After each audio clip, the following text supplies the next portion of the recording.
പിതാവിൻ്റെയും പുത്രൻ്റെയും പരിശുദ്ധാത്മാവിൻ്റെയും നാമത്തിൽ ആമേൻ. ഈശോയുടെ കൃപയും സമാധാനവും രക്ഷയും നിങ്ങൾക്കെല്ലാവർക്കും ഉണ്ടായിരിക്കട്ടെ. ഈശോയിൽ പ്രിയ സഹോദരങ്ങളെ, ജപമാല പ്രാർത്ഥനയുടെ വലിയ പ്രചാരകനായിരുന്ന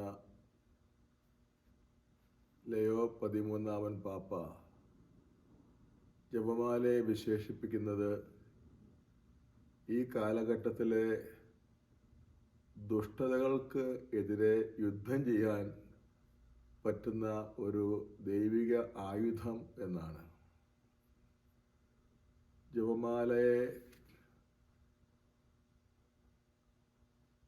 ദൈവത്തിൻ്റെ ഒരു ആയുധമായി മനസ്സിലാക്കാൻ നമ്മൾ ശ്രമിക്കുമ്പോൾ ചരിത്രത്തിൽ നടന്ന സംഭവങ്ങൾ നമുക്ക് വിസ്മരിക്കാൻ സാധിക്കുകയില്ല.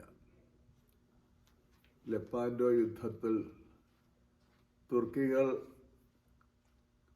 ക്രൈസ്തവ കേന്ദ്രങ്ങളെല്ലാം പിടിച്ചടക്കി കത്തോലിക്കാ സഭയെ തന്നെ തകർക്കുവാൻ നടത്തിയ യുദ്ധത്തിൽ ആൾബലമോ ആയുധശക്തിയോ ഇല്ലാതെ ജപമാല എന്ന സ്വർഗീയ ആയുധം ഉപയോഗിച്ച് ക്രൈസ്തവ സേന പരാജയപ്പെടുത്തി വിശ്വാസത്തിൻ്റെ കേന്ദ്രങ്ങളെ സംരക്ഷിച്ചതിനെ പറ്റി നമുക്ക് അറിയാമല്ലോ. 1945 ഓഗസ്റ്റ് 6 ജപ്പാനിലെ ഹിരോഷിമയിൽ ആറ്റം ബോംബ് വർഷിക്കപ്പെട്ടത്. അത് അന്ന് രാവിലെ 8:15 ആ ഒറ്റ നിമിഷം കൊണ്ട് 4.5 ചതുരശ്ര മൈൽ അകത്തുള്ള സർവ വസ്തുക്കളും മനുഷ്യരും കെട്ടിടങ്ങളും എല്ലാം കത്തിച്ചാമ്പലായി ചാരമായി തീർന്നു. 70,000 മനുഷ്യർ ആ ഒറ്റ നിമിഷം കൊണ്ട് ഭൂമുഖത്തു നിന്ന് അപ്രത്യക്ഷരായി. ഇത്രയേറെ നാശം വിതച്ച ഈ ദുരന്തത്തിൻ്റെ സമയത്ത് ഈ ബോംബ് വീണതിന് 8 സിറ്റി ബ്ലോക്ക് മാത്രം അകലത്തിൽ സ്ഥിതി ചെയ്തിരുന്ന ഈശോ സഭയുടെ ഒരു ദേവാലയം ഉണ്ടായിരുന്നു. സ്വർഗാരോപിത രാജ്ഞിക്ക് സമർപ്പിക്കപ്പെട്ട ദേവാലയം. ആ ദേവാലയത്തിൻ്റെ ഒരു പോറൽ പോലും ഏൽപ്പിച്ചില്ല ഈ വൻ ദുരന്തം എന്നാണ് ചരിത്രം സാക്ഷ്യപ്പെടുത്തുന്നത്. അതിന് കാരണമായി പറയുന്നത് father Hugo Lassalle, father Kleinsorge, father Cieslik and father Schiffer എന്നീ 4 ഈശോസഭ വൈദികരുടെ ജപമാലയോടുള്ള ഭക്തിയായിരുന്നു. അവർ ജപമാല അതിൻ്റെ യഥാവിധി വിശ്വാസത്തോടും ഭക്തിയോടും കൂടെ അർപ്പിക്കുന്നതിൽ എന്നും വിശ്വസ്തരായിരുന്നു. മാതാവിനോടുള്ള ഈ വൈദികരുടെ വിശ്വസ്തതയോടുകൂടി ഭക്തിക്ക് ഒരു സമ്മാനം എന്ന നിലയ്ക്കാണ് ഈ ദേവാലയവും അതിനുള്ളിലുണ്ടായിരുന്ന വൈദികരും അത്ഭുതകരമായി സംരക്ഷിക്കപ്പെട്ടതെന്ന് വ്യാഖ്യാനിക്കപ്പെടുകയാണ്. 1960കളിൽ റഷ്യയുടെ അണുശക്തി അസൂയാവഹമാംവിധം വർദ്ധിച്ചിരുന്നു. ഐക്യരാഷ്ട്രസഭയുടെ ഓഫീസിൽ വെച്ച് അന്നത്തെ റഷ്യൻ നേതാവ് ക്രൂഷ്ചേവ് ഒരു വലിയ ഭീഷണി മുഴക്കി. അതിങ്ങനെയായിരുന്നു: അമേരിക്കയെയും പാശ്ചാത്യ രാജ്യങ്ങളെയും ഞങ്ങൾ കുഴിച്ചു മൂടും. ഈ ഭീഷണിയെ ലോകം മുഴുവനും വളരെ ഭയത്തോടെയാണ് കേട്ടത്. കാരണം റഷ്യയുടെ അണുശക്തി അത്ര അധികമായിട്ട് വർദ്ധിച്ചിരുന്നു. ഇതിനിടയിൽ ഫാത്തിമ രഹസ്യം മനസ്സിലാക്കിയ 23 യോഹന്നാൻ മാർപ്പാപ്പ ഇതിനൊരു പ്രതിവിധി നിർദ്ദേശിച്ചത് ഒരു വലിയ ജപമാല പ്രാർത്ഥനാ യജ്ഞമാണ്. അത് 1900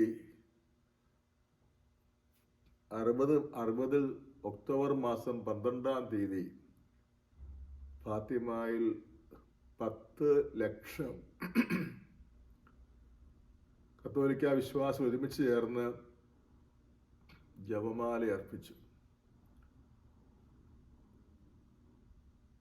റഷ്യയുടെ ഈ ഭീഷണിക്കെതിരെയുള്ള ഒരു സ്വർഗത്തിലേക്കുള്ള നിലവിളിയായിരുന്നത്. അതേപറ്റി പറയപ്പെടുന്നത് ആ രാത്രി മുഴുവനും തുടർച്ചയായ മഴ പെയ്തു. എന്നാൽ ഈ 10 ലക്ഷം പേരും പിന്മാറാതെ രാത്രി മുഴുവനും ഒരുമിച്ച് നിന്ന് ജപമാല അർപ്പിച്ചു.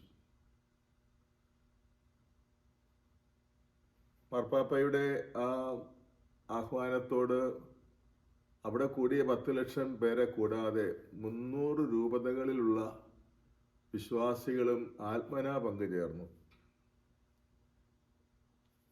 അതിൻ്റെ ഫലം അന്ന് തന്നെ, ആ രാത്രിയിൽ തന്നെ റഷ്യയിൽ നടന്ന ഒരു വലിയ ദുരന്തമാണ്.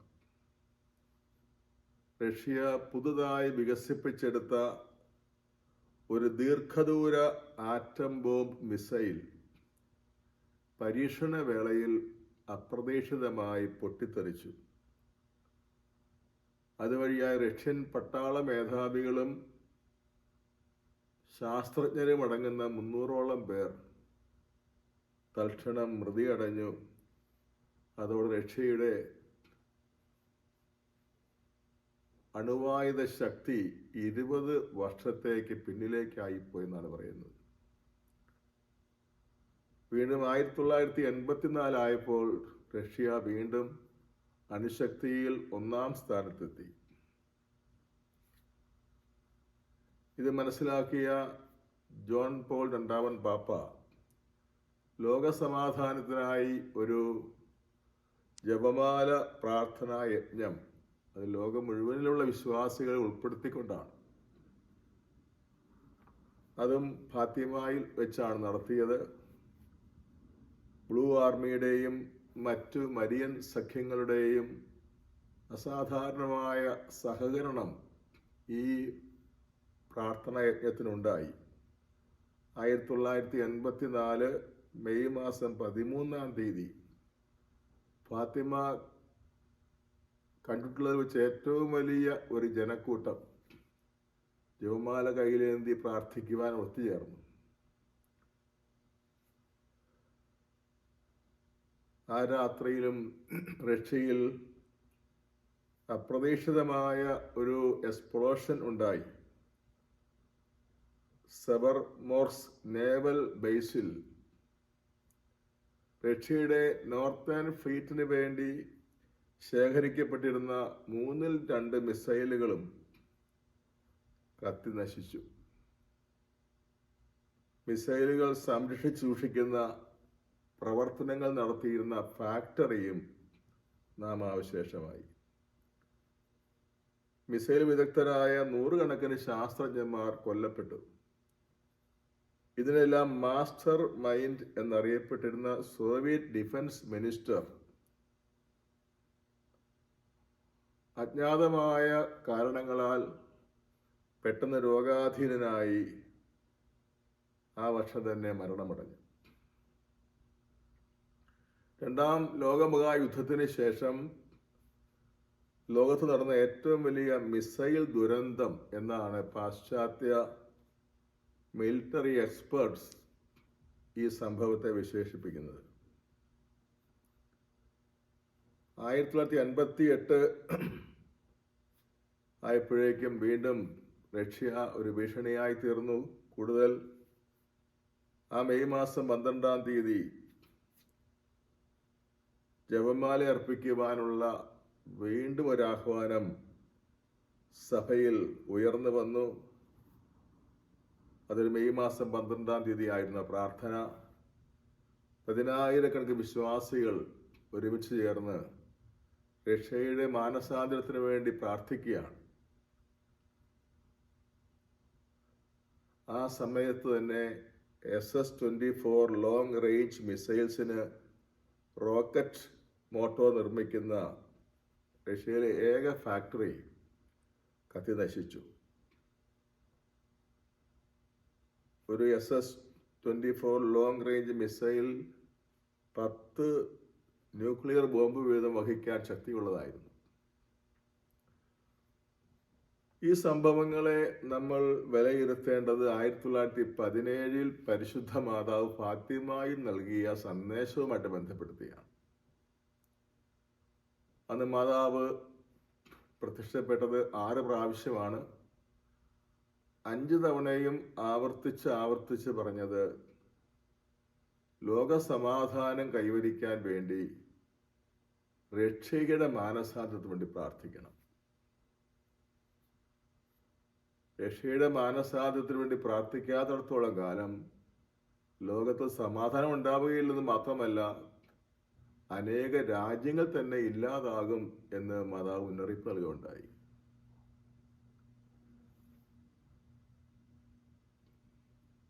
ജോൺ ബ്രണ്ടാൻ മാർപ്പാപ്പയുടെ റൊസാരിയം വെർജിനിസ് മരിയ എന്ന അപ്പസ്തോലിക ആഹ്വാനത്തിൽ പ്രത്യേകമായിട്ട് ജപമാലയുടെ ശക്തിയെപ്പറ്റി പറയുമ്പോൾ മാർപ്പാപ്പ പറയും, ജപമാല എൻ്റെ പ്രിയപ്പെട്ട പ്രാർത്ഥനയാണ്. വിസ്മയകരമായ പ്രാർത്ഥന, അതിൻ്റെ ലാളിത്യം കൊണ്ടും ആഴം കൊണ്ടും അത് വിസ്മയകരമായ പ്രാർത്ഥനയാണ്. അദ്ദേഹം പറയുകയാണ്, ജപമാലയിലൂടെ സംഭവിക്കുന്ന 2-3 മഹാ അത്ഭുതങ്ങളെപ്പറ്റി, ശക്തിയെപ്പറ്റി അദ്ദേഹം പറയുന്നുണ്ട്. ഒന്ന്, ലോകസമാധാനം സാധിക്കും എന്ന്. അതിന് പുറമെ മാർപ്പാപ്പയുടെ അതേ വാക്കുകൾ ഇങ്ങനെയാണ്: ജപമാലയുടെ ദശകങ്ങളിലൂടെ വ്യക്തികളുടെയും കുടുംബങ്ങളുടെയും ജനപദങ്ങളുടെയും സഭയുടെയും മനുഷ്യകുലം മുഴുവൻ്റെയും ജീവിതങ്ങളെ പുണരുവാൻ നമ്മുടെ ഹൃദയങ്ങൾക്കാകുന്നു. അതോടൊപ്പം തന്നെ മാർപ്പാപ്പ പറയുന്ന മറ്റൊരു കാര്യം, ജപമാല അർപ്പിക്കുന്നതിലൂടെ ഓരോ വ്യക്തിയുടെയും ജീവിതം യേശുക്രിസ്തുവിന് അനുയോജ്യമായി തീരുന്നു എന്നതാണ്.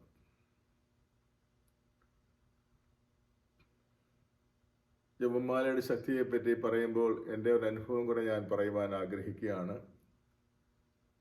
1997 മറ്റുമാണ് സംഭവിച്ചത്. എറണാകുളത്തുള്ള ചിറ്റൂർ ധ്യാന കേന്ദ്രം അതിൻ്റെ പ്രാരംഭഘട്ടമായിരുന്നു.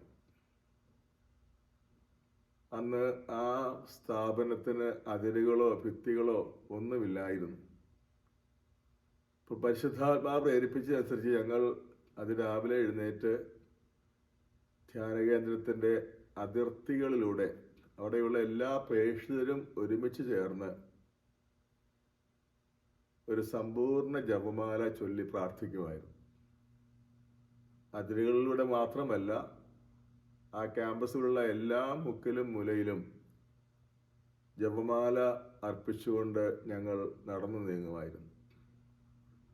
ഒരു ദിവസം അവിടെ ഒരു വലിയ അപകടം സംഭവിച്ചു. അത് ധ്യാനകേന്ദ്രത്തോട് ശത്രുതയുള്ള ആരോ ചെയ്തതാണ്. അതിമാരക ശേഷിയുള്ള സ്ഫോടക വസ്തുക്കൾ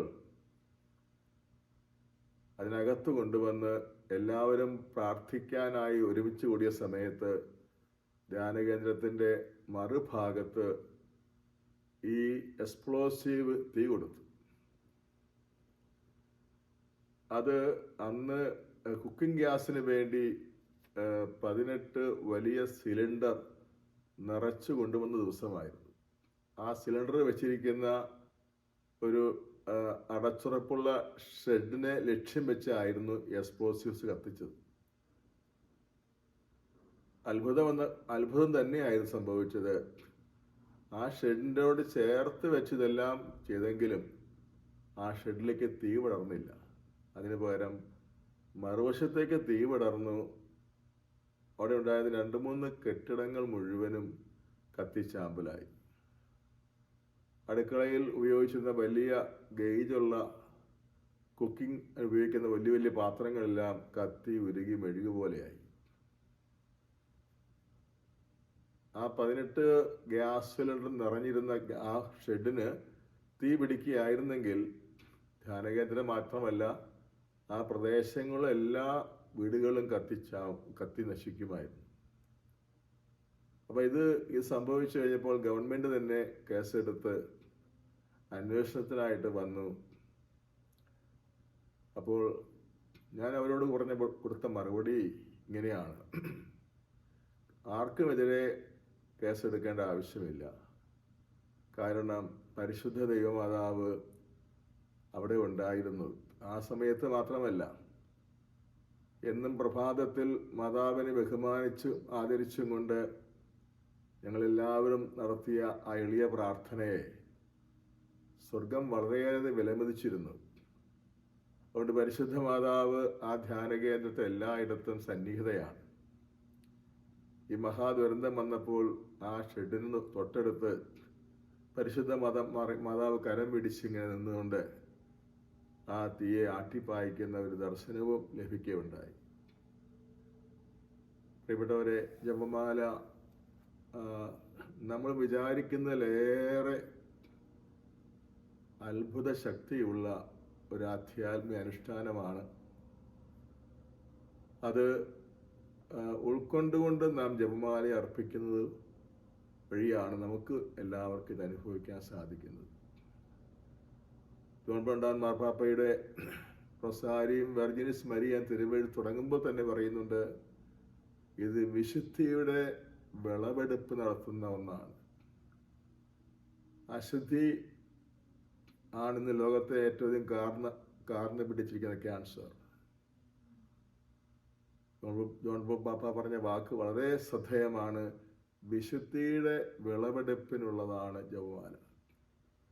അപ്പോൾ എന്നത്തെക്കാളും അധികം ഇന്ന് ജപമാലയ്ക്ക് പ്രചാരം വന്നിട്ടുണ്ട്. ജപമാല അർപ്പിക്കുന്നവരുടെ എണ്ണം വർദ്ധിച്ചിട്ടുണ്ട്. ജപമാല കൂടുതൽ അർത്ഥവത്തായി ചൊല്ലുന്നവരും അധികമായിട്ടുണ്ട്. അത് ഈ ലോകത്തിൻ്റെ രക്ഷയ്ക്ക് തീർച്ചയായും നിർണായകമായ പങ്ക് വഹിക്കുമെന്നുള്ളത് സംശയമില്ലാത്ത കാര്യമാണ്. 9-ാം പീസ് മാർപ്പാപ്പ പറഞ്ഞ വാക്ക് ഞാൻ ഓർക്കുകയാണ്: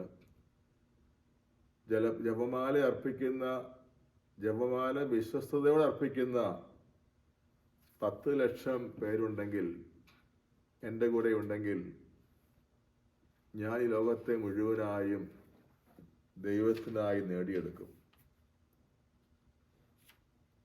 വ്യക്തിപരമായി ജപമാല അർപ്പിക്കുന്ന ഒരു പതിവ് അനേകരുടെയിൽ വർദ്ധിച്ചിട്ടുണ്ട്. The secret of the rosary എന്ന സുപ്രസിദ്ധമായ ഗ്രന്ഥത്തിൽ വിശുദ്ധ ലൂയിസ് ഡി മോൺഫോർട്ട് ജപമാല അർപ്പിക്കുന്ന ഓരോ വ്യക്തിക്കും ലഭിക്കുന്ന അസാധാരണമായ ദൈവകൃപയെപ്പറ്റി പ്രതിപാദിക്കുന്നത് ഇങ്ങനെയാണ്: മരണദിനം വരെ നീ വിശ്വസ്തയോടെ ജപമാല പ്രതിദിനം അർപ്പിച്ചാൽ ഞാൻ നിനക്ക് ഉറപ്പ് തരുന്നു, നിന്റെ പാപ ആധിക്യം മറികടന്ന് ദൈവം നിനക്ക് മഹത്വത്തിൻ്റെ വാടാത്ത കിരീടം തരും. ഇപ്പോൾ നീ നാശത്തിൻ്റെ വക്കിലെത്തിയിരിക്കുകയാണെങ്കിലും, ഇപ്പോൾ നിന്റെ ഒരു പാദം നരകത്തിൽ ആണെങ്കിലും, ഇപ്പോൾ നീ നിന്റെ ആത്മാവിനെ പിശാചിന് വിറ്റു കഴിഞ്ഞെങ്കിൽ പോലും ഉടൻ തന്നെയോ പിന്നീടോ നീ മാനസാന്തരപ്പെട്ട് ജീവിതം നവീകരിച്ച് രക്ഷ പ്രാപിക്കും. ജപമാല ഭക്തിപൂർവ്വം ദിവസവും അർപ്പിച്ചുകൊണ്ടിരുന്നാൽ ഇവ സംഭവിക്കുക തന്നെ ചെയ്യും. പ്രിയപ്പെട്ടവരെ, ഇനി നമുക്ക് ജപമാല ഇത്രയേറെ ശക്തിയുള്ളതാകാനുള്ള കാരണം എന്തെന്ന് നോക്കാം. 2 കാരണങ്ങളാണുള്ളത്. ഒന്ന്, ലോകത്തെ മുഴുവനും സമുദ്ധരിച്ച് വീണ്ടെടുത്ത് രക്ഷിച്ച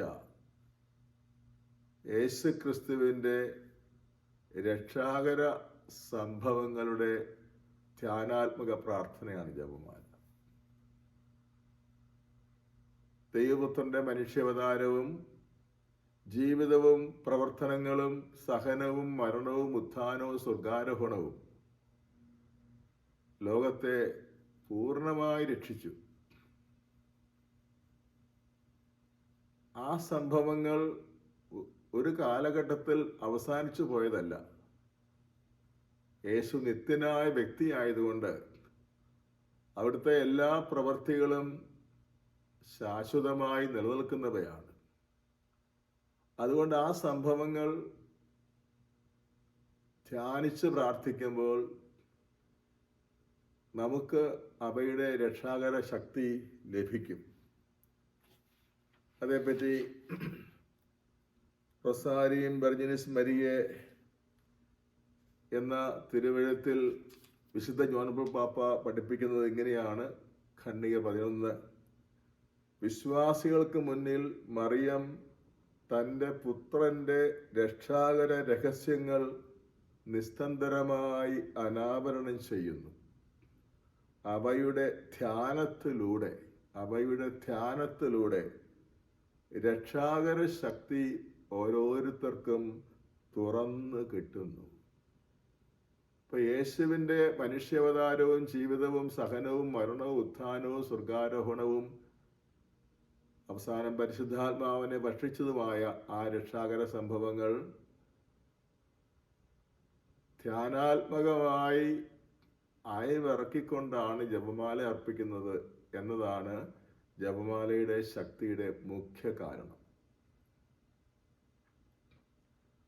അതുകൊണ്ട് ജപമാല ധ്യാനാത്മകമായി അർപ്പിക്കേണ്ടത് അനിവാര്യമാണ്. അതേപ്പറ്റി ഈ ധ്യാന പരമ്പരയിൽ നമ്മൾ വിശദമായി കാണും. രണ്ടാമത്തെ കാരണം ജപമാലയുടെ അത്ഭുത ശക്തികൾ. രണ്ടാമത്തെ കാരണം അത് പരിശുദ്ധ കന്യകാമറിയത്തിൻ്റെ മധ്യസ്ഥത വഴി അർപ്പിക്കുന്ന പ്രാർത്ഥനയാണെന്നതാണ്. പരിശുദ്ധ കന്യകാമറിയത്തിൻ്റെ മധ്യസ്ഥത അനന്യമാണ്. യേശുക്രിസ്തുവാണ് ഏക മധ്യസ്ഥൻ, മധ്യസ്ഥതയുടെ പൂർണ്ണ രൂപം. എന്നാൽ യേശുക്രിസ്തു എന്ന ഏക മധ്യസ്ഥന്റെ കൂടെ അവന് കീഴെ നിന്ന് വളരെ ശക്തിയോടെ മധ്യസ്ഥം വഹിക്കാൻ ദൈവം തിരഞ്ഞെടുത്തൊരു വ്യക്തിയാണ് പരിശുദ്ധ മറിയം. കാനായിലെ വിവാഹ വിരുന്നിൽ സംഭവിച്ച കാര്യം ഇതിന് ഉദാഹരണമാണ്. ആ കല്യാണ വീട്ടിലെ വീഞ്ഞു തീർന്നു പോയത് മറ്റാരെക്കാളും അധികം മുമ്പ് തീർച്ചയായും യേശു ക്രിസ്തുവാണ് അറിയുന്നത്. അവിടുന്ന് മനസ്സിൽ നിന്ന് വിചാരിച്ചാൽ മതി അനുഗ്രഹം വർഷിക്കപ്പെടാം. പക്ഷെ ഈശോ അവിടെ മുൻകൈ എടുക്കുന്നില്ല. മറിച്ച് പരിശുദ്ധ മറിയം ഇവിടെ വീഞ്ഞു തീർന്നു പോയത് കണ്ടറിഞ്ഞ ശേഷം അമ്മ യേശുവിനോട് അഭ്യർത്ഥിക്കുമ്പോൾ മാത്രമാണ് യേശു അക്കാര്യത്തിൽ ഇടപെടുന്നത് എന്ന കാര്യം വളരെ ശ്രദ്ധേയമാണ്. പരിശുദ്ധ മാതാവിനുള്ള അനന്യവും അതുല്യവുമായ മധ്യസ്ഥതയെ യേശു ആദരിക്കുകയാണ് ഈ പ്രവൃത്തി വഴി ചെയ്തിരിക്കുന്നത്. മറിയത്തിൻ്റെ അഭ്യർത്ഥന കേട്ട യേശു അടയാളം പ്രവർത്തിക്കുവാനുള്ള സമയം തനിക്ക് ആയിട്ടില്ല എന്ന് വ്യക്തമാക്കിയെങ്കിലും മാതാവിൻ്റെ മധ്യസ്ഥയുടെ മുമ്പിൽ തലകുനിക്കുകയാണ് ചെയ്തത്.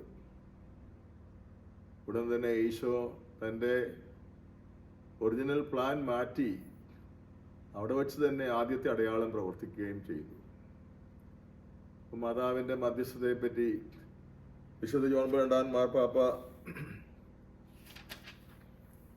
പറഞ്ഞു തരുന്ന ഒരു കാര്യം വളരെ സഹായകരമാണ്. അത് റൊസാരിയം വെർജിനിസ് മരിയെ എന്ന തിരുവെഴുത്തിൻ്റെ 16-ാമത്തെ ഖണ്ഡികയിൽ അദ്ദേഹം പഠിപ്പിക്കുന്നത് ഇങ്ങനെയാണ്: ദൈവമാതാവിനോടുള്ള നിർബന്ധപൂർവമായ പ്രാർത്ഥനയുടെ അടിസ്ഥാനം അവളുടെ മാതൃസഹജമായ മാധ്യസ്ഥത്തിന് തിരുക്കുമാരന്റെ ഹൃദയത്തിൽ നിന്ന് സർവ്വതും നേടിത്തരാനാകും. പരപ്രസാദം വഴി മറിയം സർവശക്തയാണ്.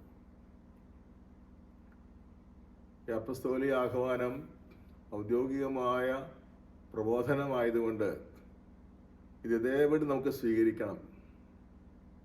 മാതാവിനോടുള്ള നിർബന്ധപൂർവമായ പ്രാർത്ഥന എന്ന വാക്കാണ് അദ്ദേഹം ഉപയോഗിക്കുന്നത്. അതായത് മാതാവിനോട് പ്രാർത്ഥിക്കേണ്ടത് അത്യാവശ്യമാണെന്ന് സൂചിപ്പിക്കുകയാണ്. പരിശുദ്ധ മാതാവിനോട് പ്രാർത്ഥിക്കാൻ നേരിട്ട് ദൈവത്തോട് അപേക്ഷിക്കാമോ എന്ന് ചോദിച്ചാൽ തീർച്ചയായും സാധിക്കും. പക്ഷേ പരിശുദ്ധ മറിയം വഴി ദൈവത്തെ സമീപിക്കുന്നതാണ് ദൈവത്തിന് ഇഷ്ടം. അതാണ് ദൈവം കൂടുതൽ ആഗ്രഹിക്കുന്നത്. അതുകൊണ്ടാണ് വിശുദ്ധ ജോൺ പോൾ പാപ്പ ഇങ്ങനെ പറയും, ദൈവമാതാവിനോടുള്ള നിർബന്ധപൂർവമായ മധ്യസ്ഥതയുടെ പ്രാർത്ഥനയുടെ അടിസ്ഥാനം അവളുടെ മാതൃസഹജമായ ഹൃദയത്തിന് തിരുക്കുമാരന്റെ ഹൃദയത്തിൽ നിന്ന് സർവ്വതും നേടിത്തരാനാകും. ഇപ്പോൾ ജപമാലയുടെ മഹാശക്തിയുടെ 2 കാരണങ്ങൾ നമ്മൾ പങ്കുവയ്ക്കുകയായിരുന്നു. ഒന്നാമത്തെ കാരണം മനുഷ്യവർഗം മുഴുവനെയും രക്ഷിച്ച വീണ്ടെടുത്ത യേശുക്രിസ്തുവിനെ കേന്ദ്രമാക്കിയുള്ള പ്രാർത്ഥനയാണ്. അവിടുത്തെ യേശുവിൻ്റെ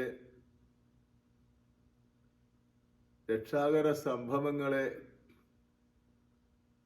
ധ്യാനിച്ചുകൊണ്ട് നടത്തുന്ന പ്രാർത്ഥനയാണ്. ഇതാണ് ഒന്നാമത്തെ കാരണം. രണ്ടാമത്തേത് ദൈവത്തിൻ്റെ മുമ്പിൽ വിലയേറിയ മധ്യസ്ഥ ശക്തിയുള്ള പരിശുദ്ധ അമ്മ വഴിയായി നടത്തുന്ന പ്രാർത്ഥനയാണ്.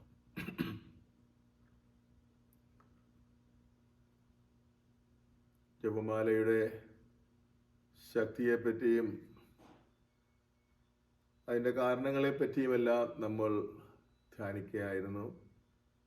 നമുക്ക് ദൈവത്തോട് അപേക്ഷിക്കാം, ജപമാല ഫലദായകമാവണ്ണം അർപ്പിക്കുവാൻ ഞങ്ങളെ സഹായിക്കണമേ. സഭയിലെ എല്ലാ വിശുദ്ധർക്കും പൊതുവായി ഉണ്ടായിരുന്ന ഒരു പ്രത്യേകത, അവരെല്ലാവരും മാതാവിനോട് അതീവ സ്നേഹ ബഹുമാന ഭക്തിയുള്ളവരും ജപമാലയെ അങ്ങേയറ്റം ആശ്രയിച്ചിരുന്നവരുമായിരുന്നു. ക്രിസ്തു ശിഷ്യന്റെ ഒരു ലക്ഷണമാണ് ജപമാല ഭക്തി. ആ ജപമാല ഭക്തി നമുക്ക് കൂടുതൽ ഫലദായകമായതിൽ അതിൽ വളരണം. മറ്റുള്ളവരെ ജപമാല ഭക്തിയിലേക്ക് നമ്മൾ ആകർഷിക്കുകയും ചെയ്യണം. ബർത്തോലോ ലോങ്കോ എന്ന് പറയുന്ന വാഴ്ത്തപ്പെട്ട ബർത്തോലോങ്കോയുടെ ചരിത്രം നമുക്കേറെ പ്രത്യാശ തരുന്നതാണ്. അദ്ദേഹം ഇറ്റലിയിലെ ഒരു പ്രഗത്ഭനായ വക്കീലായിരുന്നു. വക്കീൽ ഔദ്യോഗികമായ ജോലിയിൽ വലിയ കരകയറ്റമില്ലാതെ വന്നപ്പോൾ ഒരു സുഹൃത്തിൻ്റെ തെറ്റായ ഉപദേശം സ്വീകരിച്ചുകൊണ്ട് അദ്ദേഹം സാത്താനോടുള്ള ഭക്തിയിലേക്ക് പ്രവേശിച്ചു. സാത്താൻ ആരാധകനായി, സാത്താന് ബലിയർപ്പിക്കുന്ന പുരോഹിതനുമായി അധപ്പതിച്ചു. അതോടെ അദ്ദേഹത്തിൻ്റെ ജീവിതം മുഴുവനും തകർന്നു. മാനസിക വിഭ്രാന്തി അടിപ്പെട്ടു. രക്ഷപ്പെടുന്നതിന് പകരം നശിക്കുകയാണ് അദ്ദേഹം ചെയ്തത്. അവസാനം അത് തിരിച്ചറിഞ്ഞു. പിശാചിന്റെ കെണിയിൽ രക്ഷപ്പെടാൻ വേണ്ടി അദ്ദേഹം പല ആത്മീയ ഉപാധികളും സ്വീകരിച്ചു. തീഷ്ണമതികളായ വൈദികരുടെ സഹായം തേടി. അവർ അദ്ദേഹത്തിന് വേണ്ടി ദീർഘകാലം വിശുദ്ധ കുർബാന അർപ്പിച്ചു പ്രാർത്ഥിച്ചു. പിശാചിന്റെ ഭരണാധിപത്യത്തിൽ നിന്ന് ഒട്ടൊക്കെ ഈ ബർത്തോലോങ്കോയ്ക്ക് മോചനവും കിട്ടി. എന്നിരുന്നാൽ അദ്ദേഹത്തിന് പൂർണ്ണമായ ഒരു വിടുതൽ കിട്ടിയിരുന്നില്ല. അങ്ങനെ ഇരിക്കുമ്പോഴാണ് അദ്ദേഹം പ്രാർത്ഥനയിൽ ഇതിനകം വളർന്നു കഴിഞ്ഞിരുന്നു. ദൈവസ്വരം കേൾക്കുന്ന ഒരു കാലഘട്ടമായിരുന്നു അദ്ദേഹത്തിന് ആ സമയം. അദ്ദേഹം ഒരു സ്വരം കേട്ടു, ജപമാല പ്രചരിപ്പിക്കുന്നവർ രക്ഷപ്പെട്ടു. രക്ഷപ്പെടുമെന്നല്ല, ജപമാല പ്രചരിപ്പിക്കുന്നവർ രക്ഷപ്പെട്ടു. ഈ സ്വരം കേട്ട് അദ്ദേഹം അതിനോട് ഏറ്റവും നല്ല രീതിയിൽ പ്രത്യുത്തരിച്ചു. ജപമാല പ്രചരിപ്പിക്കാൻ വേണ്ടി പിന്നീടുള്ള അദ്ദേഹത്തിൻ്റെ ജീവിതം മുഴുവനും ഒഴിഞ്ഞു വെച്ചു. അദ്ദേഹം സമ്പാദിച്ചു കൂട്ടിയ പണം മുഴുവനും ചെലവഴിച്ച് ബോംബെയിൽ ഒരു വലിയ ദേവാലയം, ജപമാല രാജ്ഞിക്ക് പ്രതിഷ്ഠിക്കപ്പെട്ട ദേവാലയം തന്നെ അദ്ദേഹം പണിതുയർത്തി. ഇന്നും ലോകത്തിലെ ഏറ്റവും വലിയ മരിയൻ ജപമാല തീർത്ഥാടന കേന്ദ്രമായി ബോംബെ ദേവാലയം നിലകൊള്ളുകയാണ്. അദ്ദേഹം ജപമാല പ്രചരിപ്പിക്കാൻ വേണ്ടിയാണ് ഇപ്രകാരം ചെയ്തത്. ജപമാല പ്രചരിപ്പിക്കാൻ വേണ്ടി അദ്ദേഹം തൻ്റെ സമ്പത്തും സ്വാധീനവും കഴിവുകളും സമയവും മുഴുവനും ചെലവഴിച്ചതോടെ അദ്ദേഹം സാത്താൻ്റെ ആധിപത്യത്തിൽ നിന്ന് പൂർണ്ണമായി സ്വതന്ത്രനായി. മാത്രമല്ല, അദ്ദേഹം ഇപ്പോൾ ഒരു വിശുദ്ധ പദവിയിലേക്ക് ഉയർത്തപ്പെട്ടുകൊണ്ടിരിക്കുകയാണ്. അദ്ദേഹം വാഴ്ത്തപ്പെട്ടവൻ എന്ന സ്ഥാനം വരെ എത്തിച്ചേർന്നിരിക്കുകയാണ്. ജപമാല പ്രചരിപ്പിക്കുന്നത് വഴി നമ്മളുടെ വ്യക്തിജീവിതം, ജപമാല അർപ്പിക്കുന്ന നമ്മുടെ വ്യക്തിജീവിതം രക്ഷിക്കപ്പെടും. അനേകരെ രക്ഷയിൽ നയിക്കുവാൻ നമുക്കാവും. നമുക്കതിനു വേണ്ടി ആത്മാർത്ഥ പരിശ്രമിക്കാം. പിതാവിനും പുത്രനും പരിശുദ്ധാത്മാവിന് സ്തുതി, ആദിയിലെ പോലെ ഇപ്പോഴും എപ്പോഴും എന്നേക്കും. ആമേൻ. ഈശോ മിശിഹായ്ക്ക് സ്തുതിയായിരിക്കട്ടെ.